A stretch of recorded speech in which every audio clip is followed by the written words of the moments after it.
And we are live. Another reverse redaction. Let's begin, as we are going to begin from now on, with the simultaneous sigh. Let's together, the three of us, and whoever's watching, if you happen to be watching or listening, let's take a minute to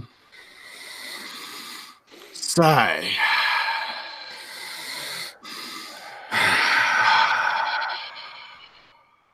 Ooh, do you feel those dopamines? All right.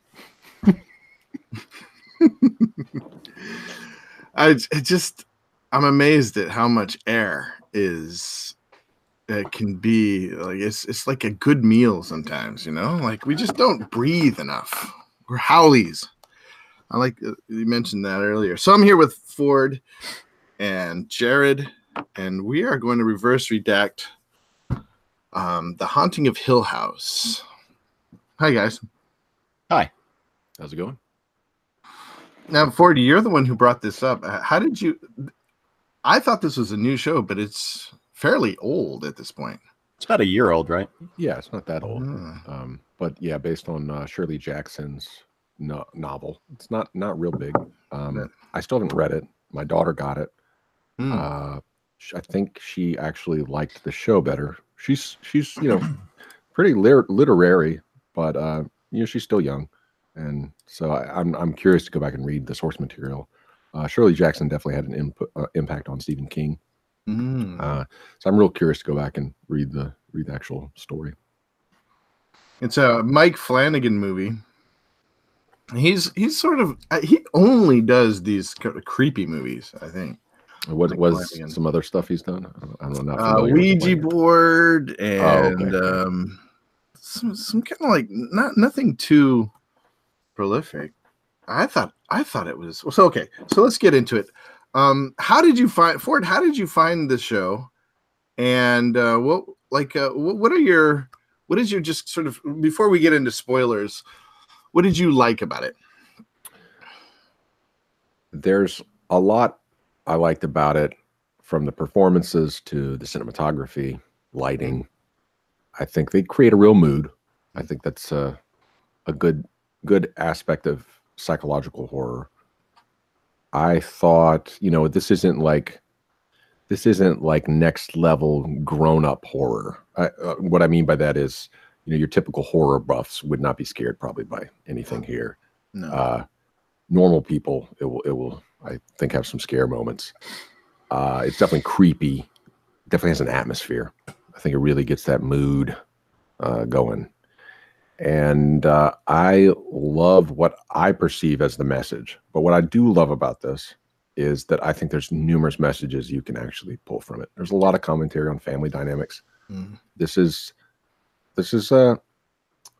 genre psychological horror with heart. I think. I mean, it's maybe even sentimental, but I didn't feel like it was cheaply sentimental. I thought it was actually like some of the stuff that I think did not work for some people worked for me 100%. Like I thought it was quite beautiful, beautiful horror. So I was very happy with it. I was one that I could watch with my daughter and my wife, and the irony being that me and my daughter loved it and my wife never wants to watch it again. We were trying to watch it this week, rewatch at least a few episodes, so it'll be a little more fresh in my mind. Because once we get in the nitty gritty and start trying to figure out some of the particulars, it would have been nice to have it a little more fresh. But yeah, it's just overall just a really really greatly executed Netflix series. To be honest, my favorite, this and Agent Carter, my two favorite shows. I can't remember if Agent Carter was made for Netflix. I think it was made for something else, but it did show on Netflix real early on. It might have been simulcast or something like that. So those are my favorite two Netflix shows. If Agent Carter is not one, then this is my favorite Netflix show. You big feminist, you. I know, right?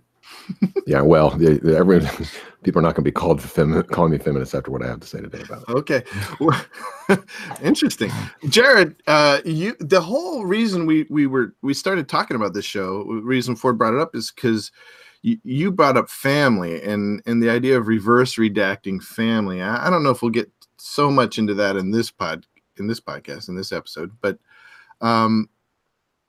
What was your overall take of the movie?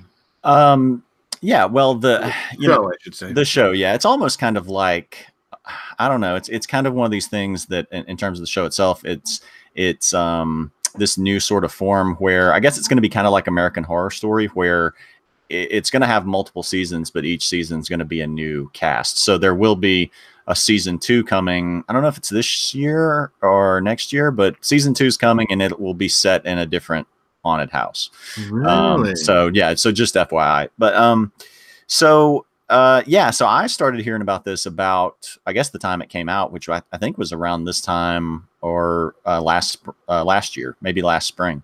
And but I held off on it because the thing that people kept saying, or a lot of people kept saying, was I really loved it up until the last 20 minutes or so. And so so that really, to invest 10 hours in something, and in the last 20 minutes maybe like have it all derailed, scared me.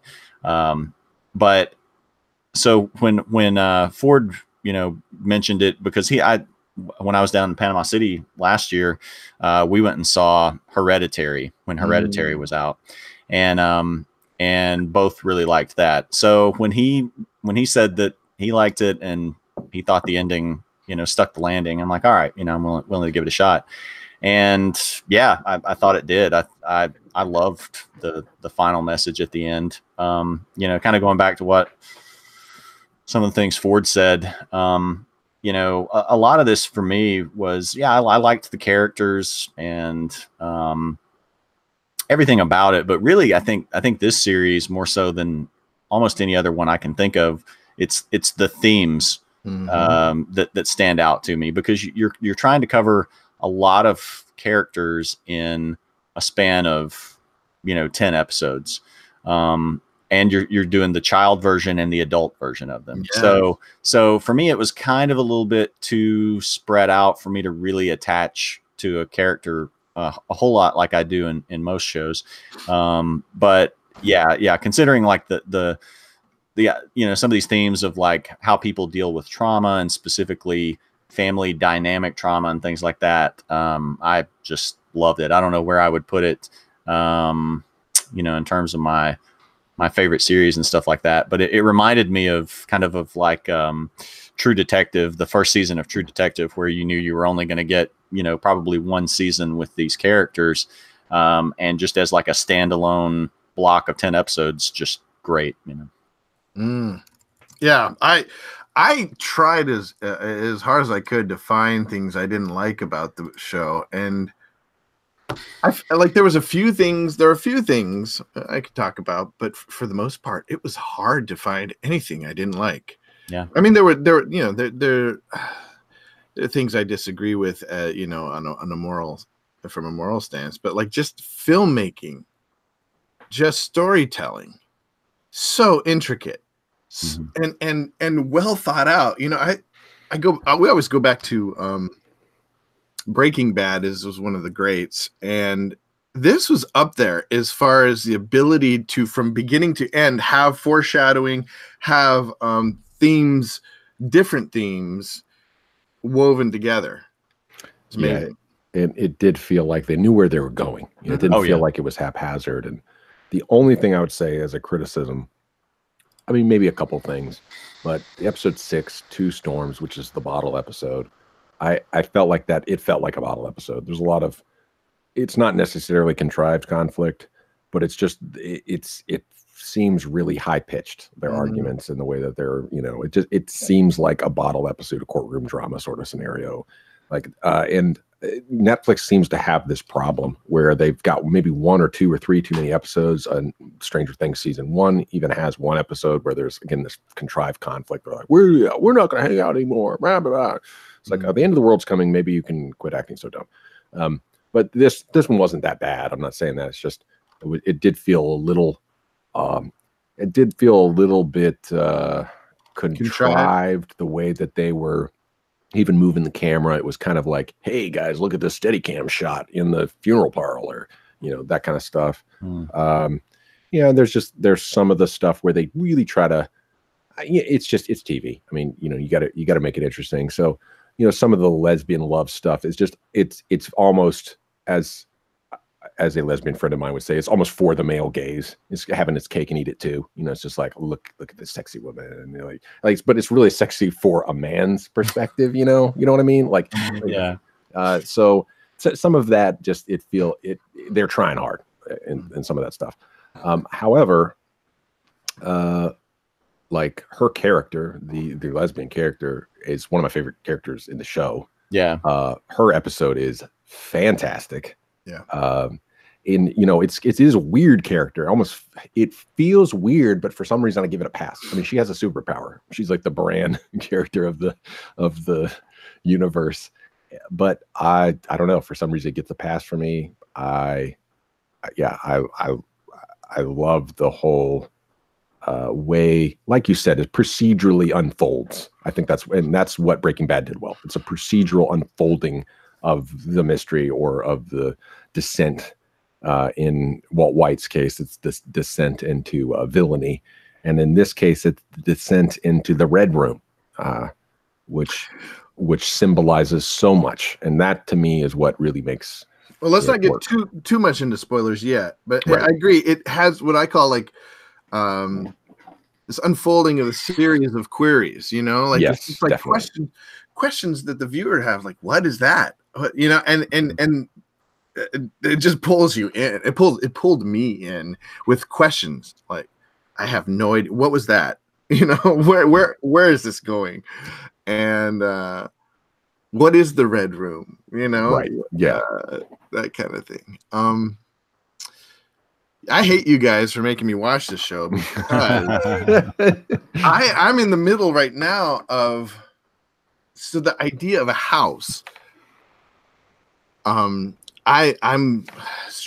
family's struggling with so we have this old house that my grandparents have passed away, have left us. It's like a $2 million house in North Carolina on the coast, and trying to decide what to do with it. And then my house that I live in, I rent, whether or not to buy that. The option has come up to buy that, and I actually think that one's haunted. But anyways, I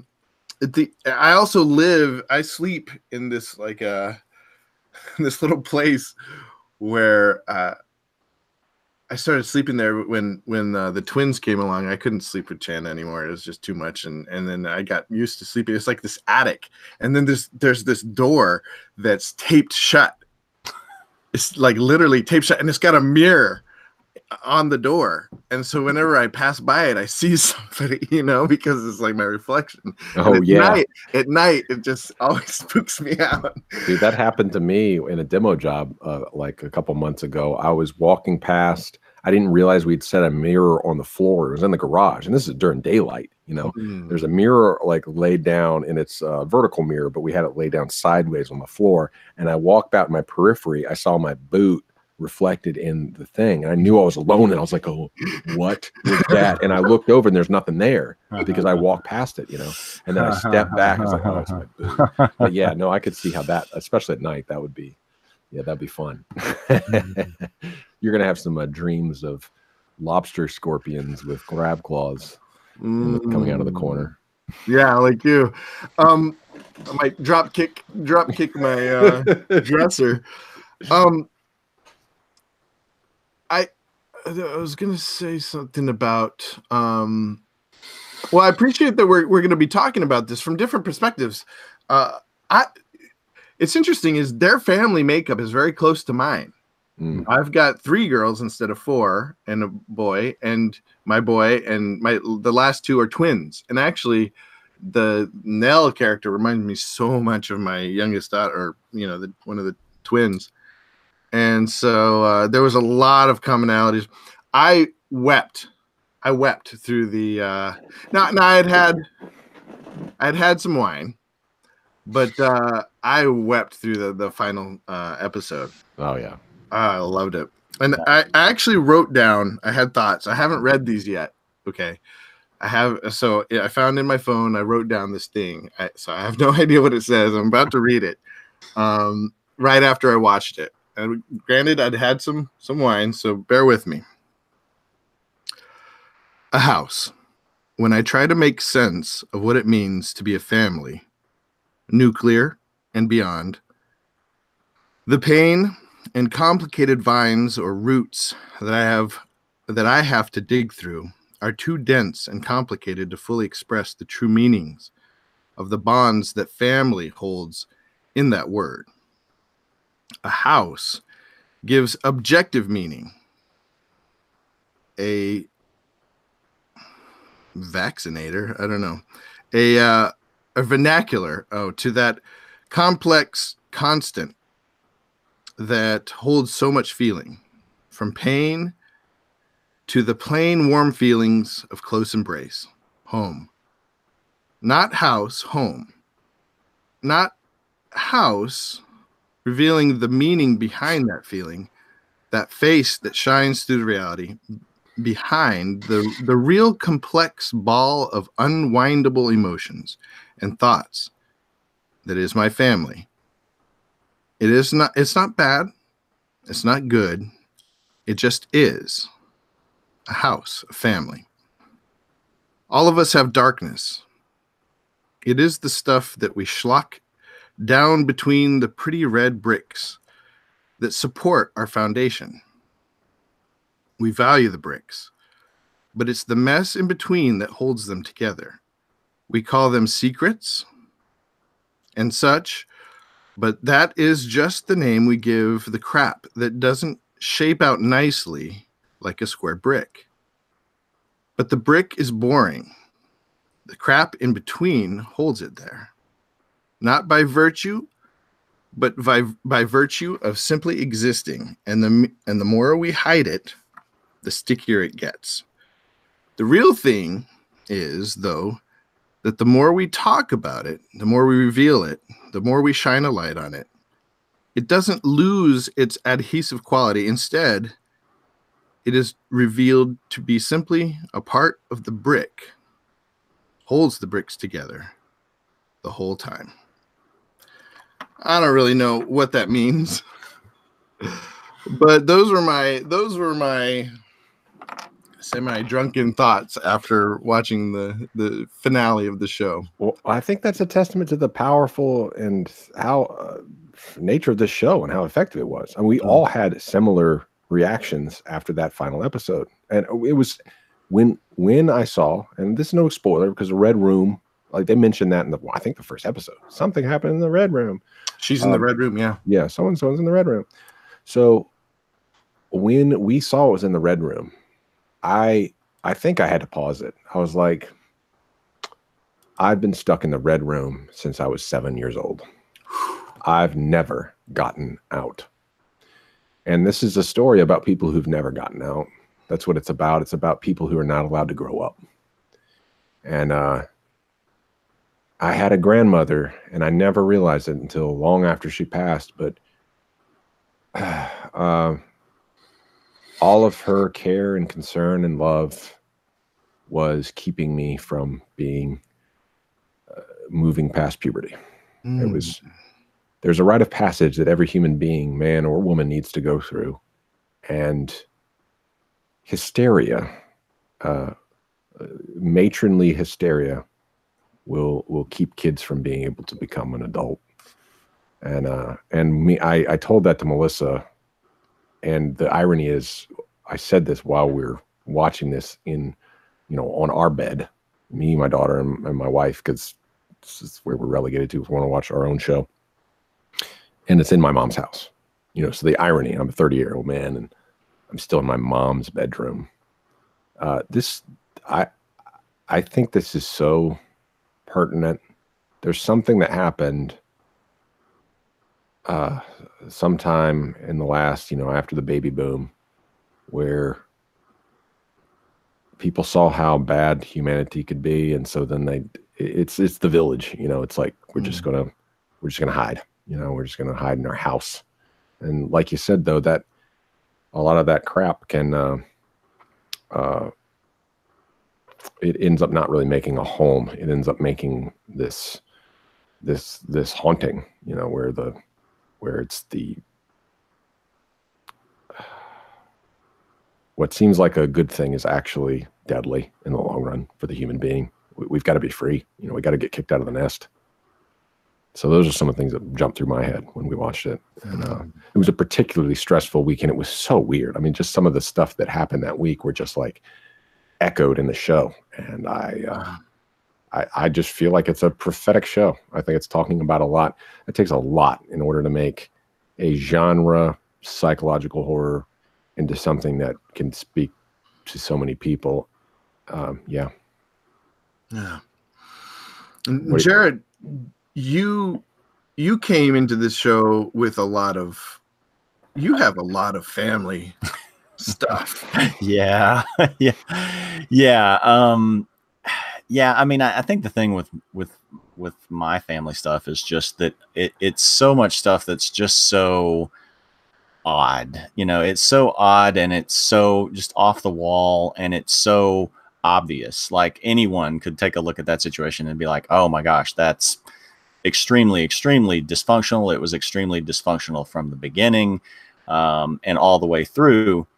But I think, you know, almost every family, I mean, once in a while you see something that, as far as you can tell, looks like a Leave It to Beaver sort of family. You know, you look and look and look and you can't find a crack, but those are so rare, you know? So I think most people's families have, you know, some kind of, relevant, you know, dysfunction.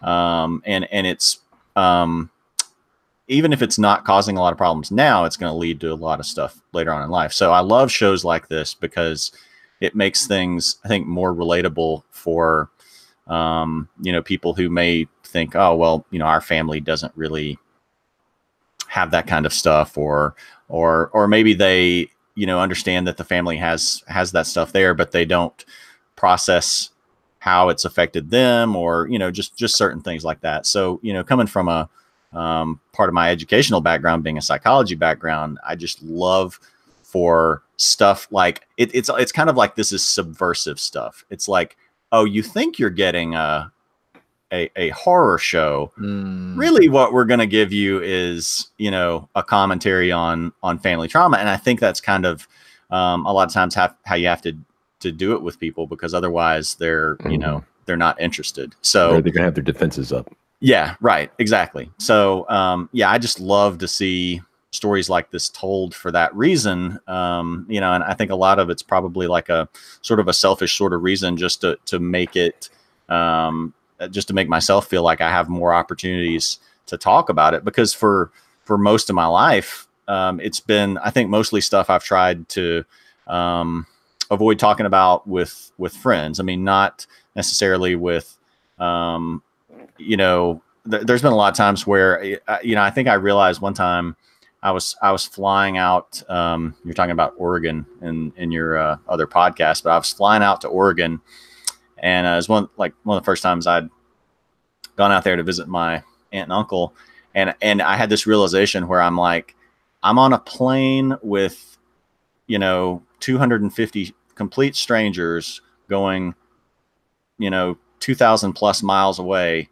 And this is like the most comfortable I am, you know, like, it's not around friends. It's not around family. It's being with complete strangers and going, you know, to a place I've never gone to. So, you know, just certain little things like that. Like, okay, yeah, there's some more stuff to unpack here. So, anyway, those are just kind of some of my thoughts on it. Well, let's get into the let's just jump right into the spoilers. Although I did want to say, like, one thing that came to my mind when you're saying that, like, the Leave It to Beaver families, I think those are the sickest. I'll be honest with you. I think those are the sickest because there's the least.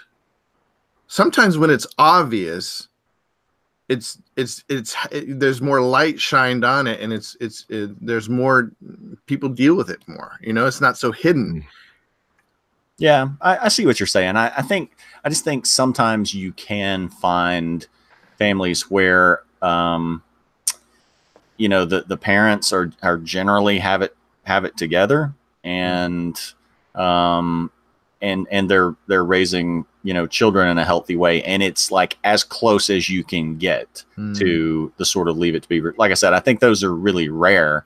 But Leave It to Beaver may be a bad analogy because it kind of you know, it's comparing it to this, you know, fake family or fake vision of a family. But I just mean in terms of like, I think you can have a relatively, you know, for all intents and purposes, pretty healthy situation with no major things there. But I think those are just really, really rare. Okay, so spoiler talk. What was your favorite? What was your guys's? We'll go forward first. What was your favorite theme of the movie and sort of the accompanying scenes? I thought, I just think the final episode, well, two things, I guess. Luke, his backstory, where his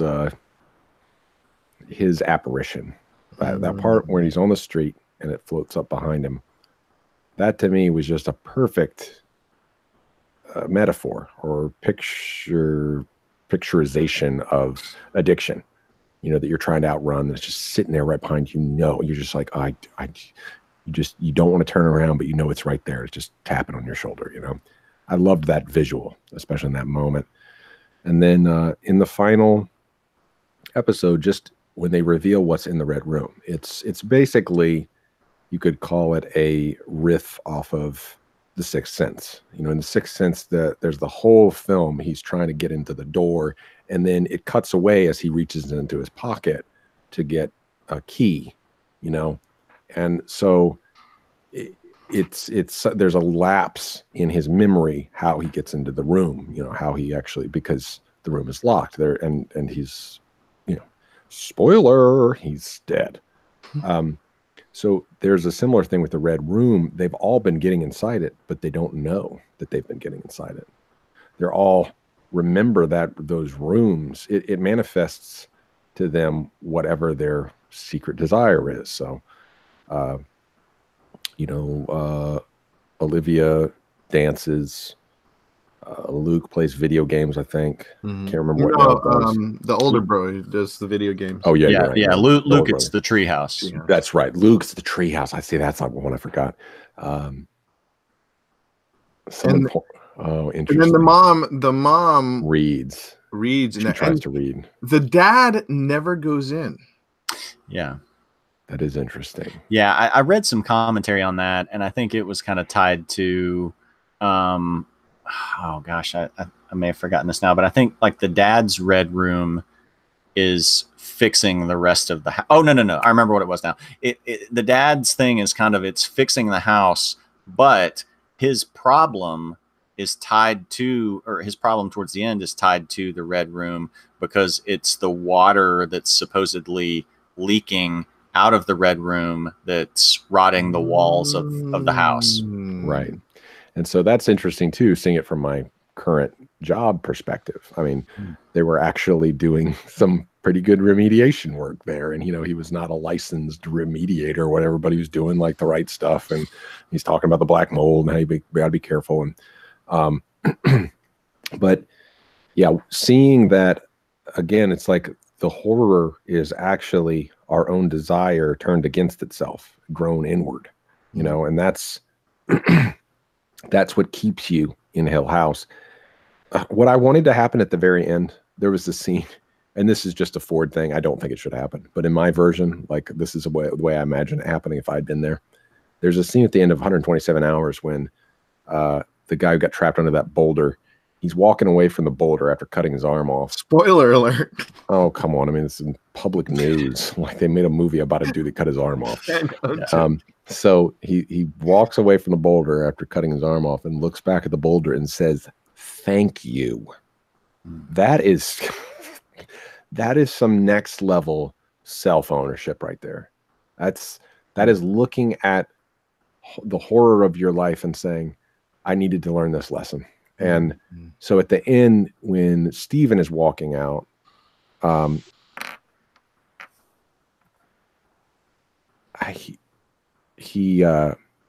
they're all behind him. All the ghosts are there. And I was like, if it were me, I'd want to turn around and just say thank you. It's like I've had this theory for a while that it first hit me in The Conjuring 2, that the nun in The Conjuring 2 is actually God. It's actually not a demon, because it's the Balrog. It's again, like there's times in the Old Testament where God appears as this marauding horde, this dust, the flame of fire at night, the smoke. Like sometimes the demon is actually goodness, bearing its fangs at you. When Vishnu when Krishna reveals his true nature to Arjun, it's horror. Like it's not beauty, it's horror. When Durga appears, Kali, and the goddess of a lot of forms of Hinduism, when she reveals her true aspect, she's got skulls around her neck, and got like a head in her hand with blood dripping down her mouth. It's like, where would you come up with this stuff? And I think that's because when someone actually goes through some sort of psychedelic, experience or religious trip, or 40-day fast or something like that, you come to this point where you realize, oh, this is what my vice looks like. This is what it actually is. And so all those people in there with all that, there's something sinister about it, but it's also, it reflects you, I guess. It's almost like a mirror. So if you can stare into the void and be like, I don't want this anymore, it will let you go. Let you walk out. But if you see some promise in it, then you're doomed, I guess. And so for the mother's character, she sees the promise of a world without pain, and Hill House will give that to her. The Red Room will give that to her. Yeah, come here and never feel pain again. They'll never feel, what does it she say? They'll never experience evil or bad. Because something like that. The father responds, and they'll never experience good either. Right. I thought that was. Yeah, so those are my thoughts about it. That's good. Jared, how about you? Your favorite? You wanted to talk about the themes. What? Well, yeah, and I don't have. I don't know if I have a lot of great insight about it, but yeah, I mean, just in terms of, I did appreciate how, like each character, responded in a different way. As far as like Ford talking about his favorite moments of, the guy with the cane, the tall guy with the cane floating up behind Luke. I think one of my favorite ones, which was kind of like a lesser, or seemed like a lesser moment in some ways, but it was where Nell was as a child. Oh, it's during the storms. I think it's during the storms, and as a child, she disappears, and they can't find her. And then at the end, she's like, I was here the whole time. They just couldn't see her.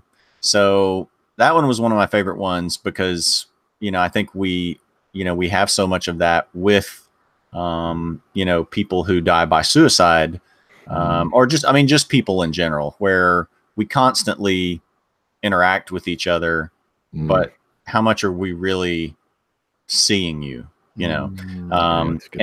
and that's, of course that's more, focused on, seeing her, problems and pain and things like that. But I mean, really, how much do you see anybody, period? So if I had to pick a favorite moment, other than the things that happened at the end and the way they wrapped it up, in terms of just a favorite moment about commentary on trauma, that one would probably be it. But yeah, all the characters, like Theo, the empath character, kind of like Ford, that was maybe my favorite character. I think probably one I just, her and Steven, were the two that I related to most in terms of Steven and how he kind of distances himself from stuff through story. And then just Theo, just for different things, personality type and things like that. So yeah, those were probably the two characters that I related to most. Yeah, I guess for me it'd be Nell and Luke, because they're in a lot of ways. I've always had that kind of pie in the sky, like, oh, everything's, well, I don't know. They're just like little kids, they're just little sweet little kids. And then they're just thrown into situations that are beyond their comprehension. And Nell's backstory is just fantastic. That's a great romance. Yeah. Her and her, what do they call that? Sleep technologist or whatever. Sleep tech. Yeah. Sleep tech. Yeah. It's a beautiful love story. And the actress that plays Nell is just off the charts, man. I felt like all the acting was on point. All good. Except for Steve. Steve was a weak. No, I liked it. It. Yeah, because he like Jared said, he's being off-putting. He's being a douche because he's trying not to connect. And so he is just this he's got everyone at arm's length. And so that's why the beginning of that final episode, the way that his demon speaks to him in that scene, it was like, you just take these experiences, and crap them out on a piece, and that is so good. I forgot about that. Yeah. As an inspiring writer, as an aspiring artist, it's like a lot of times, and as a vlogger, I mean, I was a reality vlogger for years. It's like it doesn't happen unless it's on screen. For him, it doesn't happen until it's filtered through his crappy mind and then crapped out on a paper. Oh man, I mean, what an absolute indictment of so many artists, right? And that's been true of me. And there's just such an arrogance to the whole endeavor sometimes, where it's not coming from a place of purity, it's not coming from a place of love, it's not coming from a place of trying to actually help people. Like, that one. Oh, you want to talk about like a knockdown performance. Is the woman that he goes to her house and she explains. Oh yeah. That scene where she explains her seeing her husband and seeing a ghost, and her reaction to him is the same reaction that his ghost gives to him at the end. It's just like I pity you. You're a disgusting human being. And then also one other. There's just so many good things to talk about this show. Yeah. The performance of the caretaker.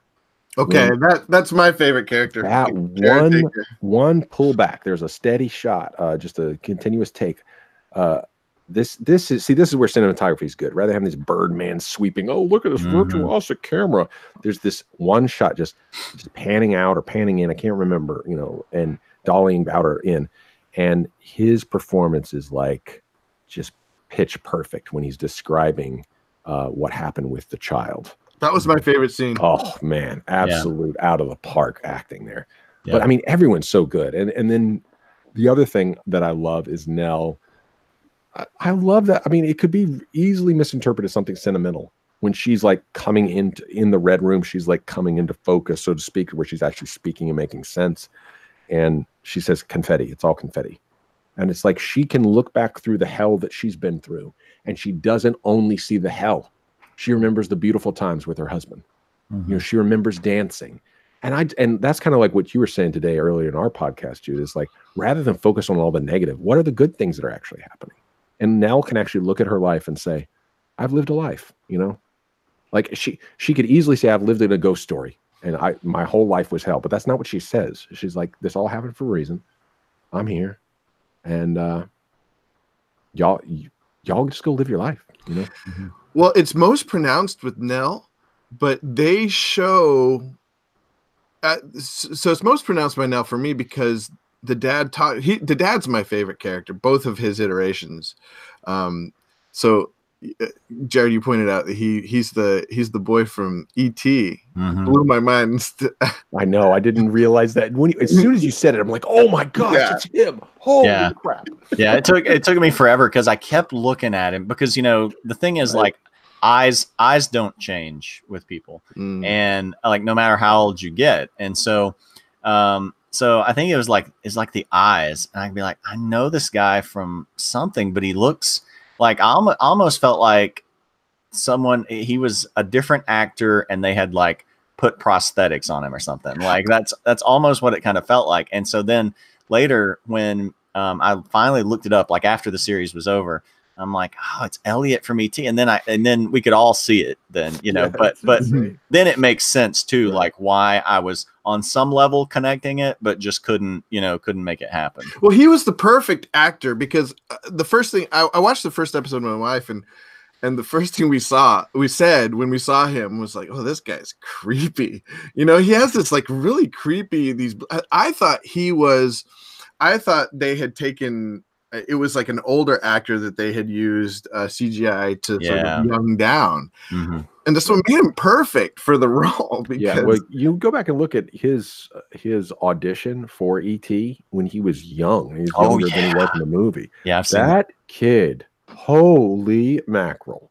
We're talking like Shakespearean level crap. I mean, it was like Sir Laurence Olivier in Kid Form. He cries in the audition, and it's like there's not one kid that tried out for Anakin Skywalker that in any part ever did anything as good as this 5 seconds when he's crying in this audition. It is good. Yeah. Well, and all the child actors in this movie were just like I was watching them because I typically am pretty harsh with child actors. I don't like child actors, but these guys were. Yeah, you're right. Theo as a kid, like she's just perfect, man. Yeah. And the way that what's the glasses kid? Luke. The way Luke. So the older Luke plays, like I just love the dynamic between the older actors and younger. Mm-hmm. The way the older Luke plays the younger Luke with this sort of, he doesn't have the glasses anymore, but still has that kind of nerdy, shy gumpiness about him. I love. But what I was gonna say is, at the end when the father says, what's his name? It's Hugh, right? Hugh. Yeah. Hugh. When Hugh says like, they'll never experience goodness either. And he says, I saw my daughter, a smile on her face when she got married, like that was highlighted, but all of them experienced wonderful things, whether Luke with his relationship with that girl, and even though that was complicated, he experienced good things there with her, and learning how to deal with addiction, and juggle relationship, and Theo saving that little girl, and Shirley, I'm not sure what was her goodness that she, well, I guess it culminated in the end with her marriage, right?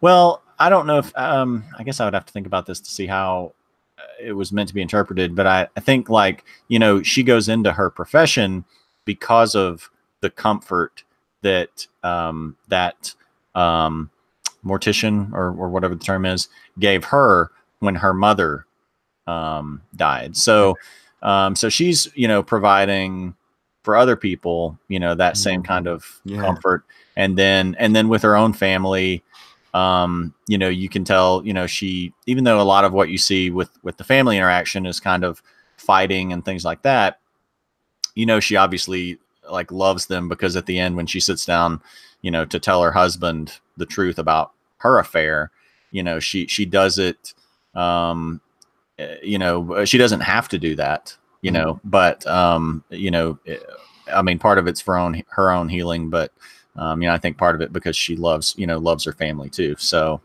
I think that's her stuff. Yeah. And he and she is they keep coming back, the husband, and I love the way they do the peripheral family members too. That was really good, because there's something about the relationship of when you have a close family, the relationship of the in-laws, the ones that have married in, but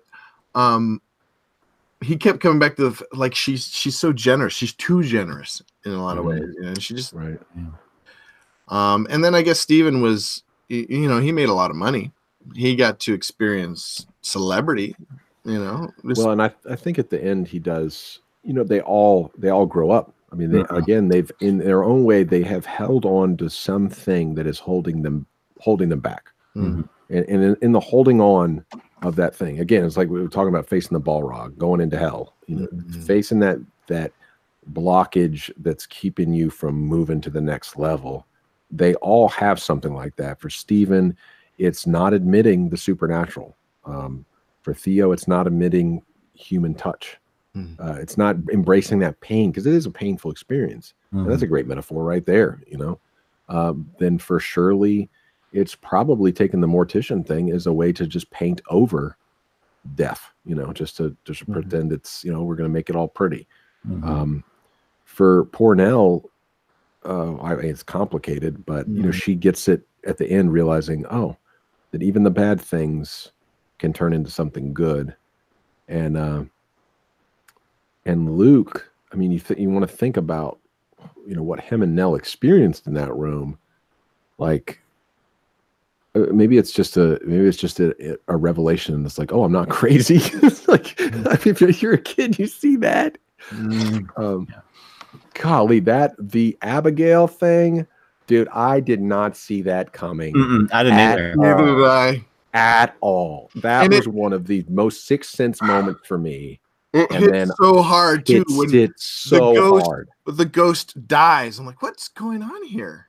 No, see, I realized it in the episode. I realized it before it happened. I realized didn't. Abigail's real. I didn't.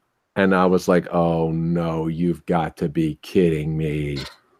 Golly. Did it work for you, Jared? Did you see that coming at all? I actually didn't see it coming until because I everything else was some sort of paranormal thing. And so I'd never connected her being potentially the caretaker's daughter until probably the point where she started having the reaction to the poison, where I'm like, oh no, it's that I realized that she was an actual, real little girl. Yeah. That brings up for me, like one of the interesting themes of the movie is what is a ghost? What is a ghost? Because looking at Hugh's ghost that he formed of the wife, compared to when she says, "Oh, that was you," but really, was it? What is a ghost? Right. Yeah, that was one of the things I was kind of most interested in about this, and one of the things I was happy with what they did was, a lot of shows or movies take the approach of either, okay, this is all real, they're all ghosts, it's all supernatural activity, or this was all in your mind. This was, just a manifestation of, psychological problems or whatever. So I appreciated the fact that, we get sort of this gray area in between where what's that? Yeah, you're right. Yeah. Yeah. Where you don't really know. And like even now, and this was a question I was asking Ford in terms of, well, this was more specifically about the supernatural part, but I was like, what was happening? So does the house, obviously we've got ghost versions of these people that stay in the house, like Nell and the parents. But then the versions of them that are out in the world haunting them, Stephen, clearly looked like he saw an actual manifestation, but and Nell did too. Yeah. Oh yeah. Yeah. And several of them did, but I mean, even him, who has been the most, skeptical of all the characters. Like if we say like, okay, well, there's some sort of, wait, Stephen saw a ghost in the real world. Nell. Yeah, he saw Nell. Yeah. He saw Nell. Like, yeah. When he goes into his apartment. Oh, right. And he forgot sees about that. Yeah. Yeah. So, so with some of them, you could say, maybe this is some sort of, schizophrenia, or I don't know what, being passed down, but he's someone who had never seen, anything. And so, I get my question that I was asking Ford was, so we've got the ghosts. We know we know we've got the ghost versions of these people, but it looks like the house also can kind of do this sort of like Man in Black from Lost thing, Right. where it can kind of take their form to be like an evil, you know, like poltergeist version of them. Sort No, of. so here's my theory about it. The house is like a temporospatial anomaly. It's like a, you know, maybe like a like some sort of archetypal what would you call that? Like a place of power, you know, like a pet cemetery sort of scenario or something like that. Mm-hmm. And the Red Room, even though they left the Red Room, they carried the Red Room around inside of them because they didn't deal with their demon. They didn't deal with their ghosts. So there's a part of the Hill House that is with them wherever they go. And until they get their catharsis, until they truly walk out and say, like what he does at the end, like he's not going to be haunted by them anymore. It's like, it's basically once you put the ghost to rest, it's not going to come back and haunt you. So it's a matter of your culpability in what happened in the Red Room. Like Stephen had taken something from the Red Room. He took all this pleasure from it, but then he never admitted that he did. He never admitted that he saw ghosts while he was there, like the clockmaker. You know, he pretended like that he put this little wall around himself. And I honestly think that's like my nightmare last week about the lobster. I think that's what Jung's talking about. Your dreams will constantly bring these things back. And if they get really potent, that's where schizophrenia comes in, where people really, literally hear them. And we just read all this stuff off. I'm wondering if schizophrenics are like witch doctors. Like I wonder if they're actually tapping into something, some sort of temporospatial anomaly, like Nell seeing herself in the future, and in certain places, like time rifts are opened up or something, you know, a la Interstellar. Like there's other things going on that our science at this point cannot answer. I don't think that witch doctors were right. I don't think that most, you know, God of the Gap's religious explanations are necessarily right. But they are explaining something. They may have the why wrong or the how, but the what is just, it's there. And so, you know, that's what all modern psychoanalysis is really talking about. So I think they were carrying the Red Room around inside them, and it was constantly just saying, come home, come home, come home, because you admit it, you want it. Like you haven't moved on. I agree. Like I see the house as more of a place of power. I don't ever see the house projecting itself through any of the avatars. You know, like as an avatar of the ghost. I think the ghosts are real.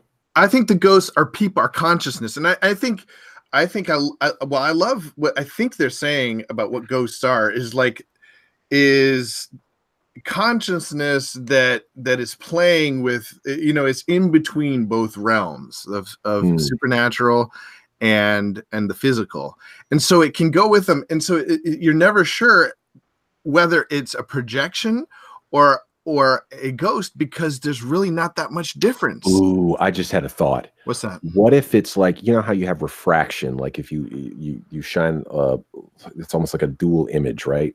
Like maybe like you light hits a pane of glass and can divert. Like what if Hill House is a refraction of the id and the superego or something like that? And so it's like the mom, she got split. And so one part of her ghost went with Hugh, and he picked the good ghost. And that's why he was able to not be haunted, so to speak, you know, because he took the good ghost. When he went back in, he went willingly so the other kids could leave. He was the sacrifice the island demanded, so to speak. Whereas his literal wife, she went with the dark, the id side, you know, that just wanted to, you know, the familiar spirit type thing. Right. I almost for the dad, like the older version of the dad, I almost interpreted it as like 3 different versions. Like there was the version of her that was with him, where when he gets back in the house, she tells him like, that was never me. That was you. That was you. So, yeah. So I took that one as basically him just imagining or projecting, you know, what she would say or what he should do. And then what confused me was that like the 2 versions of her, where the version that he meets at the end almost just seems like a version that's woken up or something, or that's just appeared, because she says something to him, and I wish I'd gone back and see what she had to hate. But it was all of a sudden but it was, to me, it was almost like she had just come back, like after all this time, and that the other version of her that was in the house that was like, that was like tempting the kids, or tempting Nell as an adult to commit suicide, or trying to get Luke to come back in. It really was like either some kind of split between the two versions of her, or, like I said, I interpreted it initially as like, is this like some sort of poltergeist, mimicking her or something? But I saw that as like three different versions. Well, and there is the screaming Mimi's lady. Like, she does play tricks. Yeah. She does manifest as different things. Like, she manifests to Steven as his wife. So, but remember, Mimi, screaming Mimi's, I think that was a call to like she was the meme of the house, the reoccurring, the sort of the thing that the reoccurring theme, or the reoccurring meme of the house. But then what about when they're in the funeral home, and that's Nell's? I mean, that's the mom. Yeah, the mom is like this, angry corpse. Almost corpse child. She looks weird. Like, and she's like, right. She's like clawing at them. So clearly that was like an actual manifestation. But again, like at the end, for her, it's just like normal her, and like she hasn't been a part of this. Well, it's the same thing as a screaming Mimi's lady. When you see her, the house like preserves their consciousness at the time of whatever they want to project, I think. And so, Bentneck lady, Nell doesn't always appear as happy, but happy Nell in the red room at the end, she's talking confetti. She says it's like, the dialogue there is real interesting. She's like, it's like, I'm out of time. It's like out of phase. I can feel more like myself now. When she's Bentneck lady, she's just falling, like she's in a state of horror. And so I think that version, you're seeing the unmitigated id version of the ghost with Nell as Bentneck lady, and mom as, she comes out of the grave too, trying to grab one of the kids. Yeah, Luke. Yeah, right. And so that is what I love about it, is that is what this matronly, kind, hysterical, come back into my uterus motherhood. Like, I mean, that's really kind of it. Like, I'm not seeing you as a child anymore, but as part of me. That's where, and this is where I'm going to tread into some interesting territory. I'm thinking about writing an essay, and I'm going to call it hold on, sorry. Death in the Red Room: How the Matriarchy Suffocates Individuation and Infantilizes Society. When I was in teaching the school system I've done it a few times now. It's a female-dominated world, the school system. And there's something about it. I mean, as hard as this job I'm working now has been, I did not feel as suicidal as I did when I was walking into those school hallways. Like, it was a good school. There were good people, but there was something about it that it made me have like panic attacks. Like, I would just stand outside the classroom, like, God kill me. I prayed this multiple. I just strike me down with lightning. Like, I'm serious. Like, I just felt so oppressed, and I could not feel, like, why, why do I feel this thing? And it's like, because we've all been sitting in this like little perfect quote unquote world where there are no hard corners, where everything, we're all together on the same team. There are no losers, but at the same time, sit down, shut up, and mind your manners. It's just the Pink Floyd to the wall. Like, it's just so infantilizing. It's my grandmother, the way that she raised us as kids. It's just constant, like, oh, don't hurt yourself. Oh, that has a hard corner. Like, my buddy, who, I mean, he's like a successful businessman, and he told us about how his dad raised him, and it was like terrible. Like, it's just, here, dig some holes for these posts, and I'll be back later on. And the kid leaves them all, leaves them to go drinking or something, comes back, and the kid dug all these holes. It's like the dad instilled work ethic through his neglect, and which is terrible. I'm not saying that that's like what we want to model or whatever, but there are things you learn from cutting yourself and hard edges. And The Haunting of Hill House is quite literally about the mom and the caretaker's wife only caring about having their children as playthings. And that's what the matriarchy is giving us. And I had to say, I was real proud of Meryl Streep this week. She actually said she is not a fan of that phrase, toxic masculinity, because she says it's not fair to boys. That, men have problems and things, but like, you look at toxic masculinity as expressed in the school system, and it's called adrenaline and testosterone.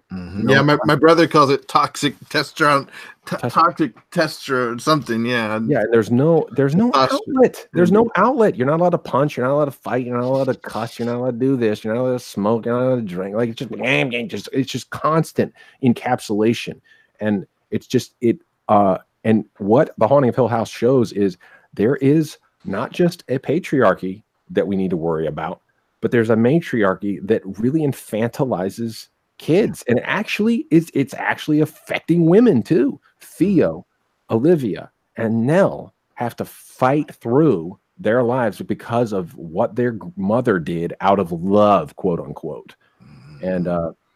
And really, you want to talk about feminist character. Nell is fantastic, just a fantastic character, just a beautiful person, not because of her beauty, but because of her marching into hell. And man, I mean, there's all the scenes with her in the sleep paralysis. Golly, I mean, that's just some real life horror. I mean, people deal with that crap, I experienced sleep paralysis one time.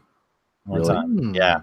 And I was, this is a rabbit trail, so I'll just make this story quick. But yeah, one time I did, and I had heard of it before, and somehow, like, as I woke up, couldn't move. My eyes were shut, so I couldn't see anything either.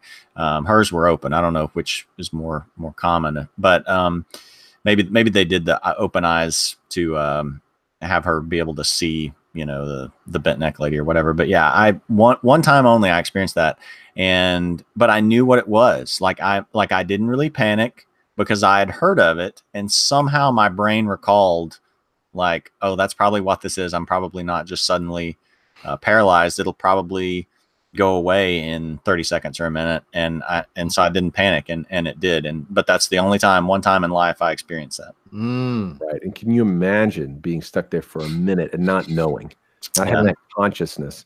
And that's, that was the first monologue on the Surfing Violence podcast was about that feeling of panic. Like, what are you going to do in a moment of crisis when the world seems to be enclosing around you and you can't feel like you can't breathe?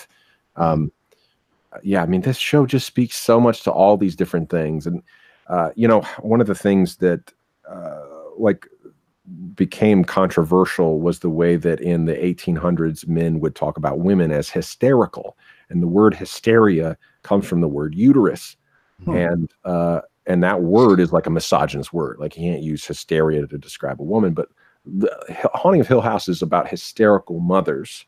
Not that all women are hysterical, but there is something, if a mother is not willing to, here, I'm going for it, guys. If a mother is not willing to say that her child is another entity, then she will become hysterical. And I honestly think that's why we keep seeing the sacrifice of children to the Moloch coming up again and again. It's in Breaking Bad. It's in True Detective Season 1. It's in True Detective Season 2. It's in all of this show.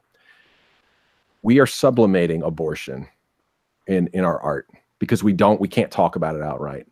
But as long as women think that a fetus is an extension of their humanity, we will be a hysterical society that tries to keep these kids, not because we care about kids.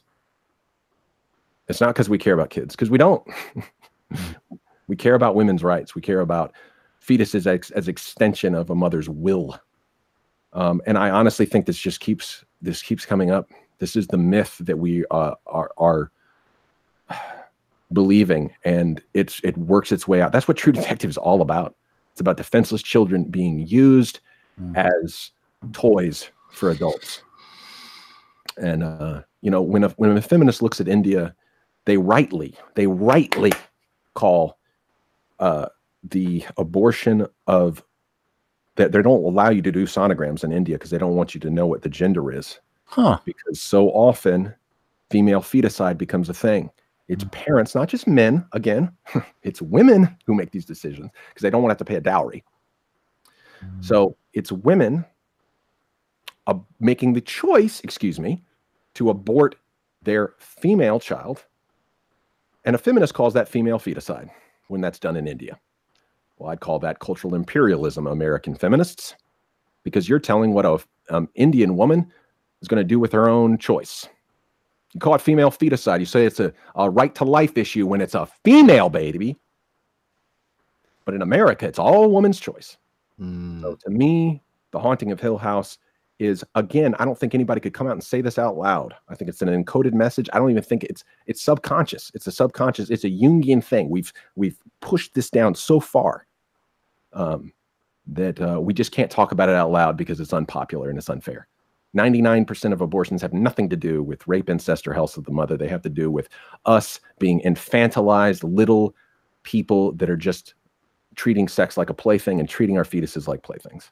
Amen. And so that's where I stand on that. And I know we don't agree on a lot of political things, the three of us. I mean, I've always been, I think, a little more to the left of you, Judah, and Jared. I mean, I think we've been at different points in, different areas. What are some of your thoughts on this? I'm more to the left of you now, but yeah, you at one time were, or most of the time I've been more to the left of me. So let me go back before the abortion thing to the matriarchal. What did you call it? The matriarchal? Just the matriarchy. Yeah. Okay. Yeah, no, I completely get that. I've dealt with that in my family. I never knew one of my grandfathers. He left my grandmother, my mom's mother, when she was 5, like when my mom was 5. And so my grandmother basically had like a nervous breakdown. And so then they lived with my great grandparents the whole time my mom was growing up. And then when my mom got married to my dad, who she was, 23 at the time, and he would have been like 49 or 50. Then my grandmother continued to live with my great grandparents. And then after like 2 weeks, they said, "You've got to come get her. She just does nothing but cry every day, missing you." And then my grandmother lived with us the entire time my parents were together. And then my parents separated and divorced when I was 10. And so with my grandmother, it was sort of she kind of always treated my mom like it was her, kind of like the mom in Hill House, where your job is to be here for me, like you're not really your own person. It's just sort of an extension of me. And my mom has always tried to do that with me to a slightly lesser extent. And because it's a slightly lesser extent, she's like, "Oh, this is fine," because it's not like it's not like her. Exactly. So that's something that that I've dealt with all throughout life. And people will say, sometimes like, "Man, you're like, you can be cold about certain things." And that's true. I can take it too far, but part of it's because, you've always had these two people that have, treated you like, your obligation in life is to, be there for them. Right. And an extension, your yes, pod. Right. And eventually, you have to go one of two ways with that. I don't think you can really just kind of, you either give into that like my mom did, or you pull away, and you get to the point where, like, if you're just constantly being bombarded with this, you eventually do become cold to it. You know, it has no meaning anymore because you're just bombarded with it constantly. So, yeah, so I completely understand that. Yeah. On the abortion side of things, gosh, that's such a big topic to wade into. I guess trying to give, like, yeah, I'm still, even though I've gone to the left on a lot of things, I'm still pro-life. I think I'm like, I don't think it's ever going to change. I think it'll maybe sway back and forth some in terms of where we draw the line. And I guess in terms of like reducing abortion, like at this point, I'm just like thinking about practical means of like, okay, make birth control, you know, more available and all these things. When I was in Denver one time, I was in downtown Denver, I'd stopped there along the way. I was going out to visit my aunt and uncle in Oregon. And so what year was this? 2015. I think it was 2015. And it was at the time that a bunch of this stuff with Planned Parenthood just started to come up. And so Planned Parenthood had spokespeople out on the streets, like, sign up to support Planned Parenthood. And so this girl approached me on the street in downtown Denver and was asking me about it. And I said, you know, I mean, honestly, like, I'm doing you a favor here. I don't think I'm the person that you want to talk to about this. But she wanted to engage me and so I said, okay.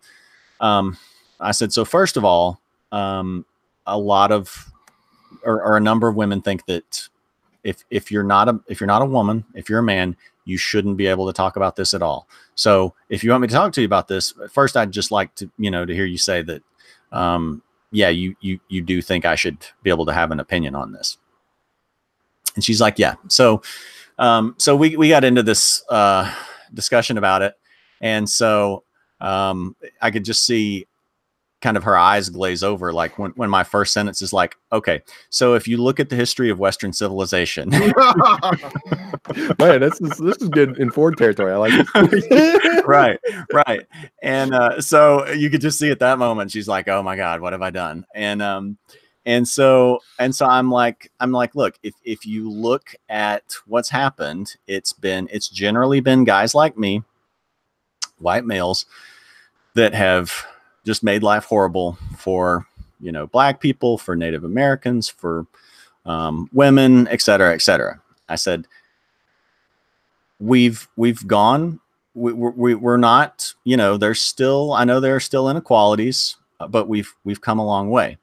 And, you know, I said, I mean, to me, I think, you know, in terms of abortion now, it's basically women, you know, now having sort of the same power to do what other people, particularly white men, have done throughout the course of human history, which is to put their conveniences above the basic rights and life of someone else.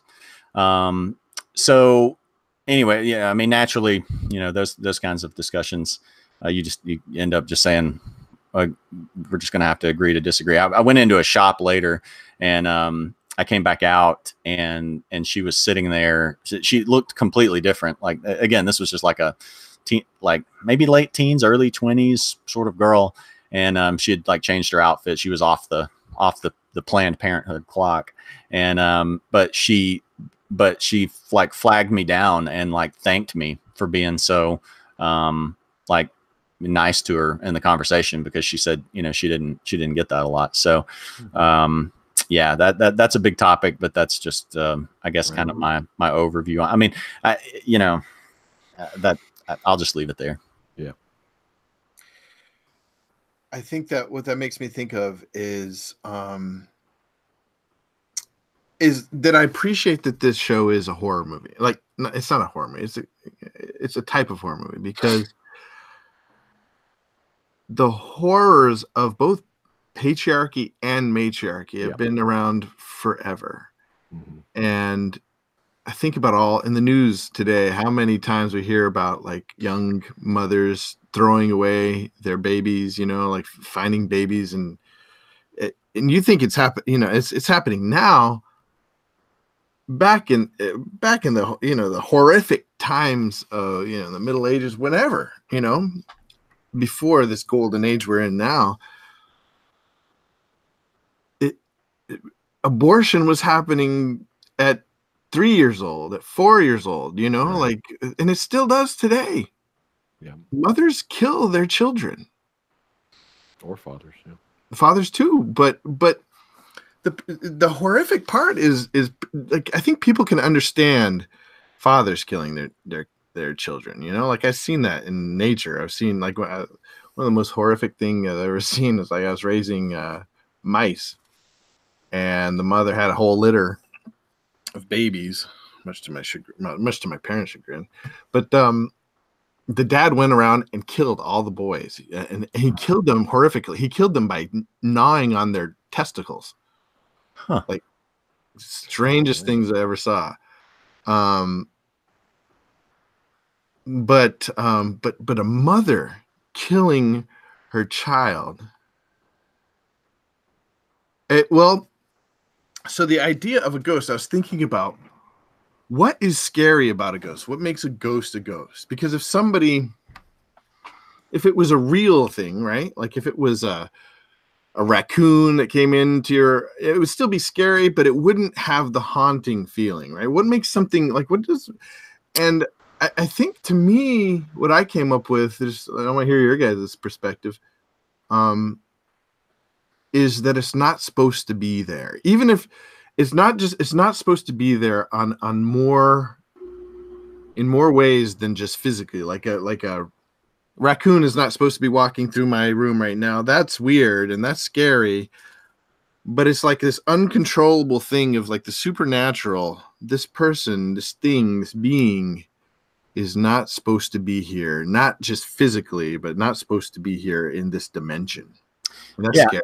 I think you're right. I think that is part of it, it's not supposed to be here. But I think too, the other element to that is, like if you just saw like something that you could tell was like clearly an alien creature, like depending on how scary it was, that might, you know, gauge your reaction. But I think part of the thing with, you know, a big part of the thing with ghosts, and even to a certain extent too, like why people have like, there's such a zombie show craze, is like it's a manifestation of death, you know, and death is this huge thing that we don't understand, you know, like where do we go? Do we live on in some way after that or whatever? So I think part of it is what you're talking about, and then part of it is that it's this manifestation and reminder of just like how scary and unknown the process and aftermath of death is. Mm-hmm. What do you think, Ford? When you think of a ghost, what makes a ghost a ghost? Scary, you know? So, yeah, I mean, just a friend of mine on Facebook has been sharing some of his schizophrenic visions that he's had. And it reminds me a lot of that passage that I read from Jung, where just some weird little event, like him turning on a light switch or something, it triggered this thing where all these people started speaking. He was surrounded by dead people.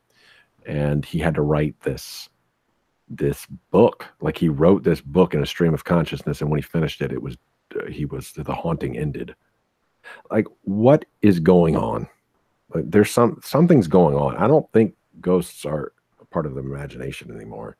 I don't know what it is, but I think a lot of things we've tried to explain through scientific or psychological means are scratching the surface. And I think Jung and Freud were really trying to dig down deep and figure out, you know, with the tools available at the time, through a lot of conversational tactics and looking at dreams to figure out what's going on down deep. But I think some of them, the question is, are they actual human beings that are some kind of way trapped, or they are like Hugh's older version? Like, is it some sort of projection from our imagination? Is it some sort of like schizophrenic thing where we're letting a person exist inside of us? It's another voice trying to take control of the way that we're, and it's a sublimated personality. So Jung talked about a neurosis, as it's a competition between different personalities, and one's trying to win. He has this fantastic essay. I think I want to do a whole podcast on it sometime. It's called Wotan, and it's about Hitler being possessed by the spirit of Odin, basically. And he wrote this back in 1936 or something, before World War II broke out in full. And he said, and the sentence that sticks out to me is, a cyclone is brewing in Germany when everyone thinks it's springtime. And he got that just from, again, these weird diving into psychoanalysis of the dark side of people's dreams. And he believed that there are, from his perspective, he'd call them like archetypes that are basically, it's just almost like a flow of being that people got so used to being in that even if you got rid of them through cultural or imperial or technological means, they would resurface later on. There's like a latent God that's maybe not a God at all, but it's just like a group dynamic that's just been festering. And all of a sudden all it takes is one person to put on that mantle and everyone's there. It's like they've got an army just waiting to join. I think there's a lot of those undercurrents happening today. Right now, we're only, the left wants to imagine that Trump is, Hitler, and that's the same thing happening. But in a way, they're kind of right, that there is a ready-made army of people ready to obey the master's call when he finally comes. Trump is not Odin. I don't think Prime Minister Modi in India is like a Krishna or anything, but I do think that we neglect studies of tribal religion, because Odin was a tribal religion. We forget that Westerners were pagans too. We're all pagans, we all believe in a local deity. We all have our werewolves and our direwolves and our lions and dragons. And so whatever the thing is, there's something like, maybe it's biologically embedded. Maybe there is a biological component to it. That there's some certain things that just became such a natural cultural part of our existence way back before, and it's just sitting there encoded in our DNA, just waiting for someone to be like. And it's just like when you see some part in a movie that just hits you, and you're like, you never would have thought of it on your own. And when you see it, you're like, oh, this is true. I believe this. There's stuff that's just all back here, and we got to be careful. So yeah, I'm sorry, that was kind of a long-winded.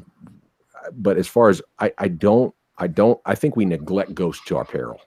I think we have to look deeper. We got to stare into the pit of hell more. To understand where our minds could go, for one thing, so that we don't turn into Wotan, we don't turn into Hitler. And for another thing, that we're not surprised when someone else tries, and we're ready for them.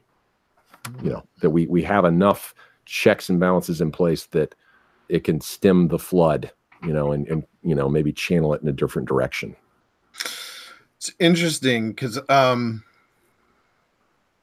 the Screaming Mimi's lady, like, I really do think had something to do with being a meme, because a meme is like this.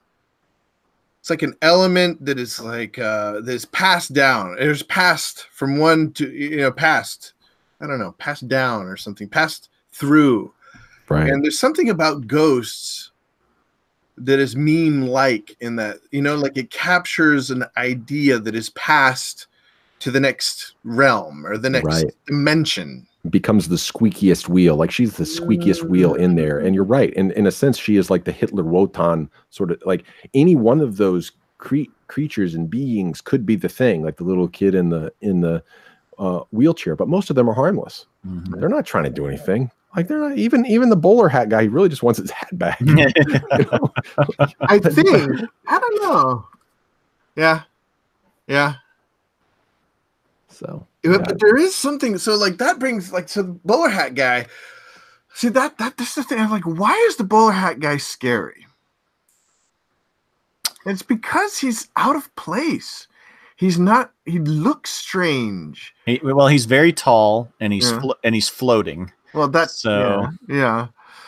But why was the wheelchair kid scary? You know, like it's a ghost is scary because not only they're out of place, but it's like it's like this like I could kill a person who walks in to my room, you know, and I can also make sense of like somebody coming to rob me, but a ghost walks in, and I like the idea that it represents death, but it also is just this like, this is not supposed to happen.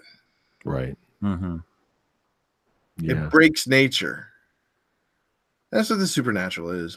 But it's just interesting. Another theme I loved. There's two more themes I want to quickly talk about because we got to wrap this up. But the idea of nonlinear time. They present. I wish that the Endgame had a little bit more of this. I'd agree with that. Actually, this might be a better time travel show than Endgame. It was so. The only thing I thought, I wish, you know, when Nell is in the Red Room. So my thought is that when they all sit up and they say she's in the Red Room, that's when she's talking to them. So when you see her talking to them in the final episode, she was actually there physically walking through in the Red Room, and she sees them as ghosts. Like that, I felt like that. So if they had actually said that, that was just my interpretation. That would have been amazing. If you see her at the beginning somehow, like when she's walking through the house saying, I feel much clearer now. And then you see her. Oh, interesting. Saying, Okay. I can see much clearer now. Yeah, that's taken up another level. I think it might have just been a budgetary line production reason, less than a storytelling. Maybe, but but they never explain why do they all sit up and say she's in the. We never actually see her in the Red Room. Where does that happen? I don't remember. At 3:03, some of the 10:03 or 12:03, 3:03. You know, they all in the first episode, I think they all sit up and say she's in the Red Room at the middle of the night. Yeah, I didn't remember the part where they said she's in the Red Room. I remember them sitting up, but I didn't remember that. Yeah, dialogue. And so like I wondered, like, okay, she's in the Red Room, but I think it may be that in the movie they're just saying she's in the house, right? Because the Red Room represents the ghost in her head, right? But I think she actually stepped into the Red Room and saw it as the Red Room, like saw it like bare naked. And she says, I see much clearly now. You know, I don't know, but I love the fact that like that the mom saw them in the future. You know, when they show her in the movie, she was present, right? It was in the present, but she's having a vision, a dream of them in the future. She sees Nell dead, and then she sees Luke on the ground. You know, right? Like that. I love that kind of time travel stuff. Like that, there is no time, that we're just sort of like she said, like confetti, and then she said snow. I wish she hadn't said snow because there was like no imagery of snow anywhere in the movie. It was kind of jolting to me, like snow. Okay, rain, like rocks falling, and you know, like that's what I wanted her to say. Anyway, so just and how she ends up making it a self-fulfilling prophecy because she sees what she sees. She ensures. Because of her hysteria. And so I think that's the whole point of Nell, is to say bad things happen. It's confetti, baby. Like, and and the father, for all he's not perfect. Like he makes this show is not just about the matriarch, it's about the patriarchy, because some of what he does in the lead up to that, he's not paying attention to his wife. He's not seeing that she's losing a grip on reality. He's neglecting his kids. He's focusing on the house so much. And he's telling them how it's the patriarchy of like, no, grow up, you know. It's a forced thing. It's forced. He's almost Jack from Lost, where he's very worried about fixing everything, but his personal relationships all fall apart. Yeah, you're right. That's a good way. Yeah. That's good. I love the imagery at the end of him she said, "Where have you been?" He said, "I've been at the red door." Like he's never been in the red room, but he's been holding the door shut, you know, this whole time, and basically keeping them from coming out instead of going in. That's a great vision of hell, you know, like, anyways, the other theme I loved was the theme of eating, of digestion. Talking about the house it's not quite the room. It's not quite the heart. The red room is the stomach. And it's digesting them in the same way. Like I throughout the movie, once you start getting an idea, I started seeing the house as the Christmas cathedral. Yes, absolutely. Yep. It's consumerism. It's everything you talk about, Ford. Aldous Huxley's putting them to sleep, like the panacea to keep them lulled into this. It's the Matrix. It's feeding off them. It's eating them. Needs them, and but for what purpose? Just to continue the cycle. Yeah, and so here's a good. Okay, were you going to say something, Jared? No, you go ahead. I need another second to process it. What I was going to say. Okay, so here's another little weird Ford tangent.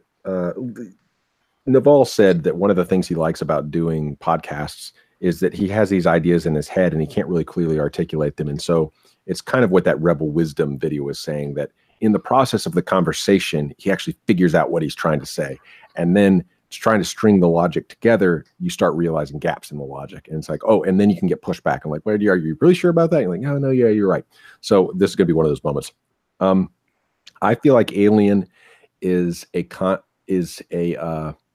commentary on not the patriarchy, but the frivolous use of male sexuality.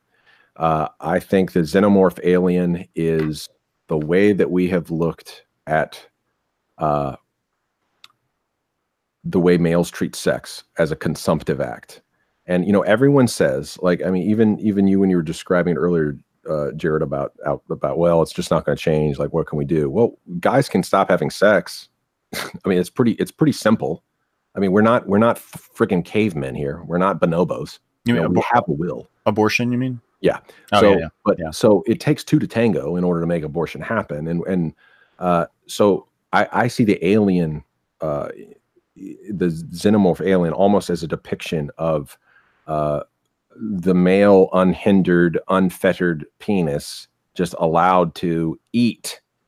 And so you could think of the Red Room as two things: as a uterus that will not let go of its young, and a penis that thinks that the world is for consumption. Because, I mean, almost all of our modern things in the 20th century, we have gone backwards in terms of our view of human sexuality, where it's a need. It's not just like an impulse. It's a need. It's a right. It's not a privilege. It's a need. We need it to function. No, we need to eat food. We need to breathe. We need to drink water. Males can deal with this other ways. Like this, but we have instituted an entire system that says that males have to get theirs. Before, a man would be punished, like if he knocked a girl up with, that's just one of the things a patriarch would do, with a shotgun wedding. You're gonna provide for that young woman, sir. You're not gonna just walk off, douchebag. Like, man up. But now, like, abortion is like a get out of jail free card, and it's just feeding this Xenomorph Alien of the penis is not a consuming member. It's supposed to be a life-giving member. Inseminating. An inseminating member, right? But so you can almost think of the Red Room as those three things: a penis that eats, a womb that eats, and a stomach that eats. It is consumerism, you know, and that the xenomorph alien, it eats in order to it forcefully, it rapes basically. And it's interesting the way that it rapes. It rapes via the mouth.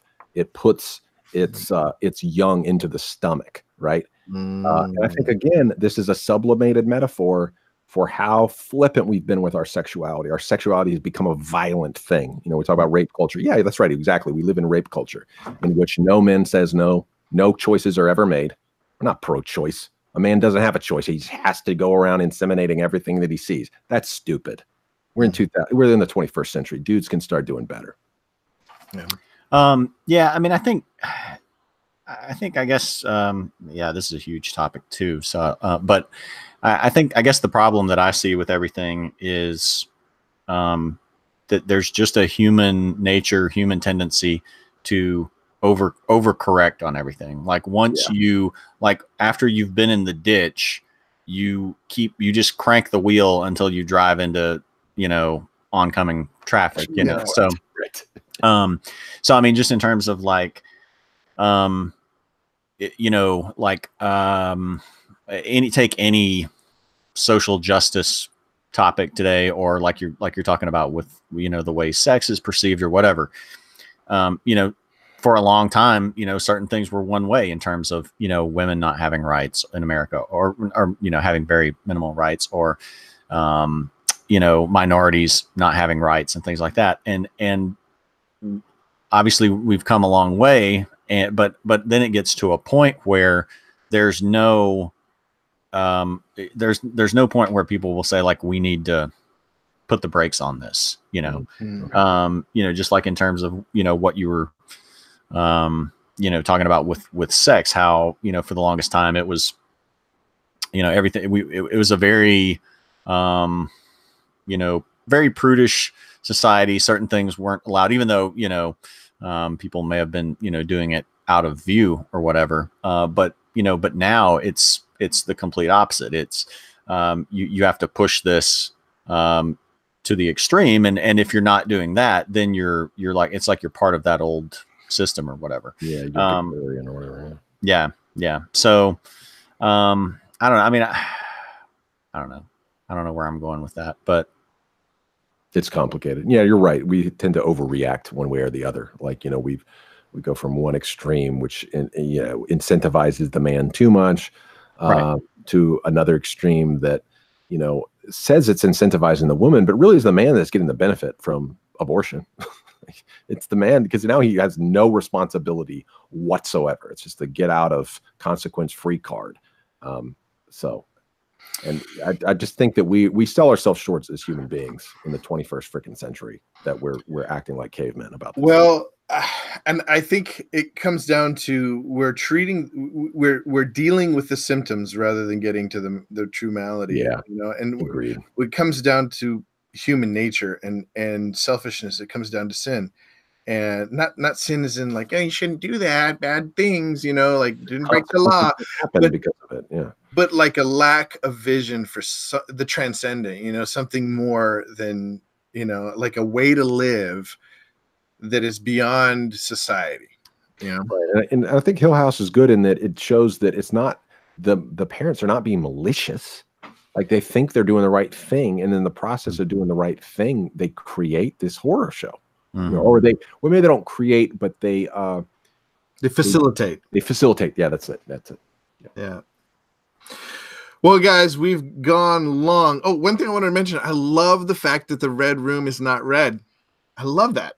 It's just so much about the show that it's like it could be on the nose, but they don't. You know, like it's got a red door. They call it the red room. It's they could have made it red inside, but they didn't. I love it. Yeah. Yeah, that is one of those moments and like where, you know, Stephen King talks about the difficulty of opening the door and being surprised by what's behind it. And when they open the door, I was genuinely invested. I'm like, we're going into hell right now, baby. Let's do this. So yeah, it was a great buildup.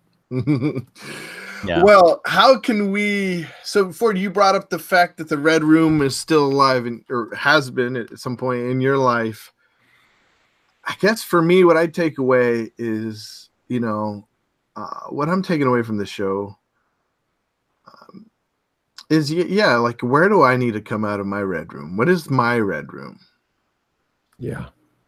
I think for me, it's just consumption for consumption's sake. Whereas, we can get this good catharsis, and I think the show is good. Like, I think there are, and obviously Endgame was good for me. Like, you pretty much talked me into it last week, Jared. So I feel like we can have our entertainment. We don't have to be ascetic and just totally retreat from all of pop culture or whatever.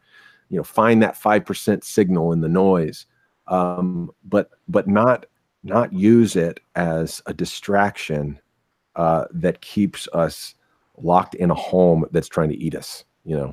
And I think for me, we just had an opportunity last week. Some friends, they've got a trailer that needs to be refurbed, and so it looks like we're going to help them refurb it, and we'll be able to stay in it in the meantime, and pay like utilities and stuff like that. But we'll finally be getting out on our own again, and we just need that space to breathe. My parents need their space to breathe, and make a step towards getting out of the red room. And in a sense, I'll be doing what he was doing, like helping build the house. So I have a lot to pitfalls to avoid, not to turn it to you in this process. To be patient with my kids and be patient with myself. Last time I tried to do some remodeling in house, it didn't go so well. So just to take it one step at a time, but to exercise that, I guess, that personal responsibility.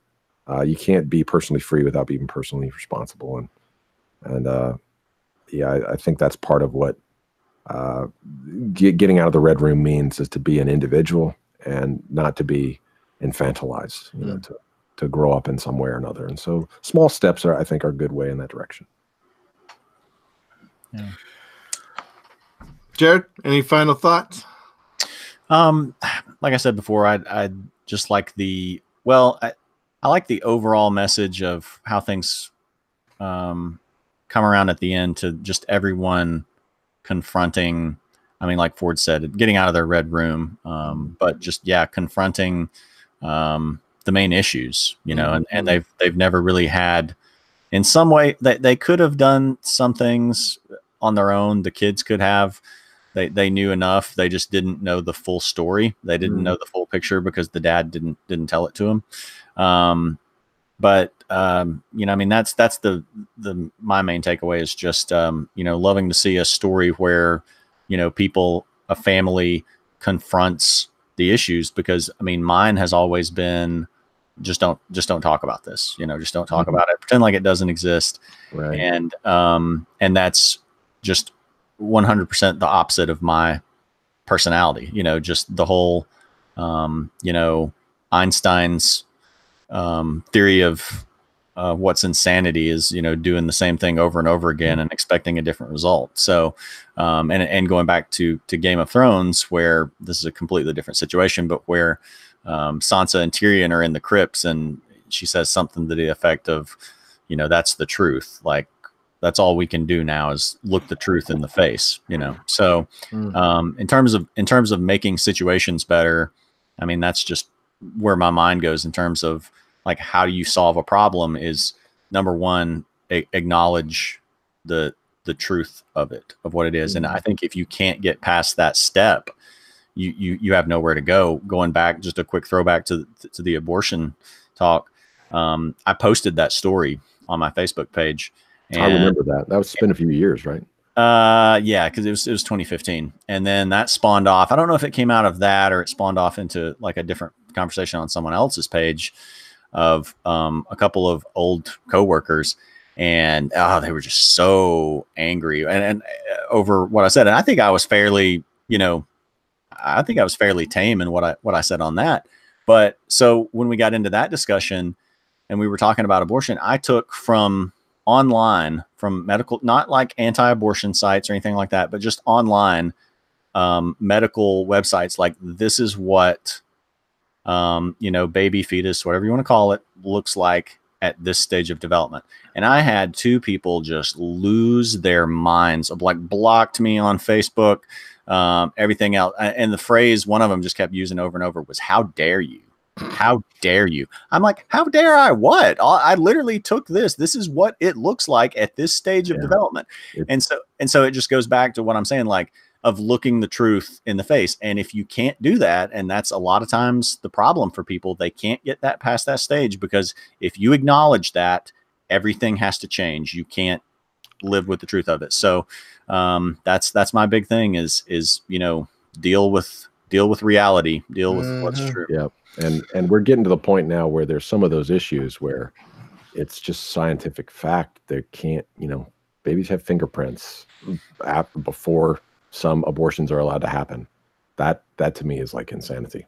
Like, that's a scientific fact. You can talk I mean, it's turning into religious rhetoric. Like, how can you say, how dare you, when you just show a picture? Right. You know? Right. Just, yeah.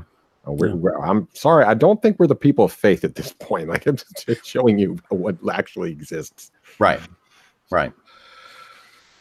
Well, thank you guys. I would love to continue talking. There's so much more we could get into, like the whole theme of fixing, you know, like great show. It's a great show. And you don't have to be a cis white male to enjoy this show. There's plenty to get out of it that's not cis white male. So if you're on another perspective, I think you'll still really enjoy the show. Oh, for sure. Yeah. All right, guys. Well, Ford, will you start our outro? Get to work. There's a lot to build. Make your own myth. Winter is canceled. You're not going to do what about the accent? I don't have. Oh, no. This one was a more serious topic, so that's why I went. But I want to stick with. I think I want to stick with winter is canceled. All right, that's fair. Because it's got this larger meaning in terms of. I think in terms of like disappointment and how subverted expectations and things like that. So I think I like it. That was one thing about Hill House. It subverted expectations in a good way. In an inevitable and surprising. Yes. They built towards it, and you could look back and see how it is inevitable. That's how we want to make our own myth right there. Right. Sayonara.